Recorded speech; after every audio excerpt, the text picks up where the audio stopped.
റബ്ബനാ ഹബ് ലനാ മിൻ അസ്വാജിനാ വദുർരിയാതിനാ ഖുറത അയുൻ വജഅൽനാ ലിൽ മുത്തഖീന ഇമാമാ.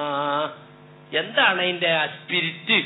നമ്മളിങ്ങനെ പറയത് റബ്ബനാ, ഞങ്ങളുടെ റബ്ബേ, ഹബ് ലനാ, ഞങ്ങൾക്ക് നീ ദാനമായി ഉദാരമായി നൽകണേ, ഞങ്ങളുടെ ഇണകളിൽ നിന്നും സന്താനങ്ങളിൽ നിന്നും കൺകുളിർമ ഞങ്ങൾക്ക് നീ പ്രദാനം ചെയ്യണേ. കണ്ണിന് കുളിർമയുണ്ടാക്കുന്ന നല്ല കാര്യങ്ങൾ ഭാര്യമാരിൽ നിന്നും മക്കളിൽ നിന്നും നീ ഞങ്ങൾക്ക് നൽകണേ.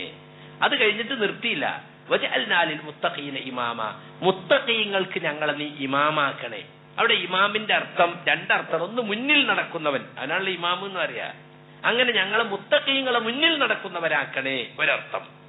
മുത്തക്കിയാക്കണേ എന്നല്ല, ക്വാളിറ്റി ഉള്ള മുത്തക്കി. മുന്നിൽ നടക്കാൻ കുറച്ച് ക്വാളിറ്റി ഉള്ളോ. നിങ്ങളൊക്കെ ഉണ്ടെങ്കിൽ ഞാനും ഉണ്ട് പറഞ്ഞ ഓൻ ക്വാളിറ്റി ഉള്ളവനാ അല്ല, ഓൻ കൂടെ കൂടി എന്നാ പറയാ, അവസരവാദി എന്ന് പറയും. മറ്റതല്ല, ഞാൻ മുമ്പിലുണ്ട്, വരി നമുക്ക് പോവാ, വരി മുന്നിൽ ഞാൻ ഉണ്ട് എന്ന് പറഞ്ഞ് മുന്നിൽ നിൽക്കാവുന്ന മുത്തക്കിയാകണം.